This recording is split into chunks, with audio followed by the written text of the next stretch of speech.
Hello and welcome to Toothless Tesla. What is the longest period that you have used to charge your Tesla? We've heard about the impressive short charging times that you can achieve with DC superchargers that go up to 250 kilowatts for Tesla superchargers and up to 350 kilowatts for other fast chargers. They are so fast that some car reviewers have complained that they don't have enough time to visit the restroom because the state of charge reaches 80% too quickly and then they have to pay idle fees. So this video is not interested in the shortest charging duration. Instead, this video will tell you my longest charge from a quick charger or destination charger in Hong Kong.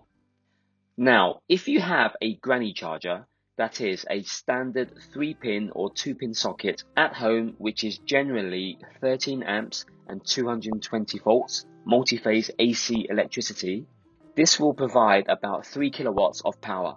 This is the method which will give you the longest charging time.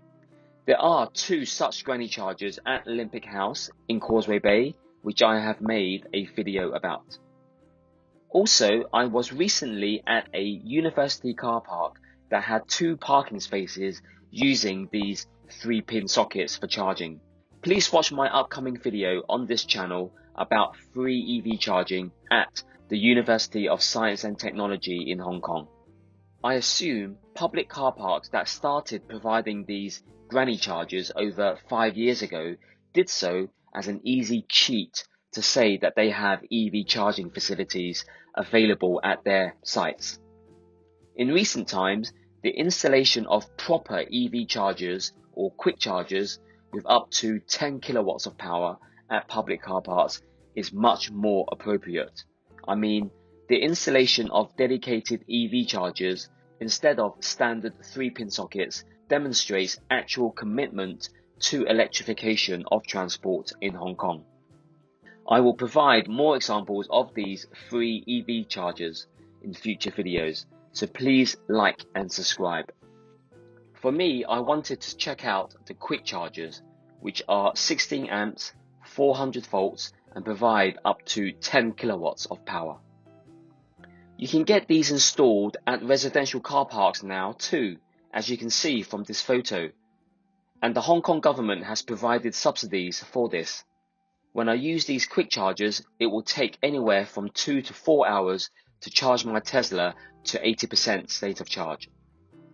But in the interest of science, I decided to reduce the charger to its lowest output, which is 5 amps and about 3 kilowatts of power, and then see how long it would take to charge my Tesla from 18% to 100%.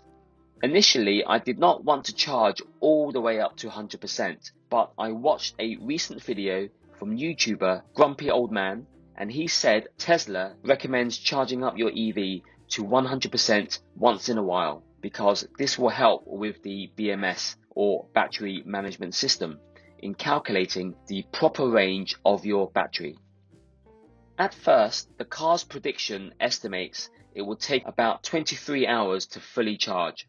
After an hour or so, the prediction settled to about 17 hours. However, towards the end of the charge, I noticed that since my Tesla is charging all the way to 100%, it was no longer accurate in predicting exactly when the charging would finish. Why is this? If you know, please comment below. For instance, at 99% state of charge, my Tesla app predicted it would need another 5 minutes to complete charging.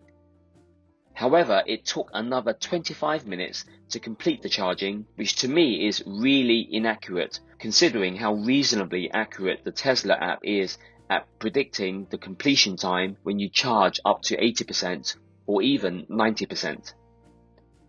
Anyway, I hope you enjoyed this video. Please like and subscribe and comment below. As Hong Kong gradually opens up from its COVID protective shield, I will be traveling more and will post more videos about EVs on my channel from different places around the world. So make sure you are subscribed and notified. Thanks for watching and stay safe.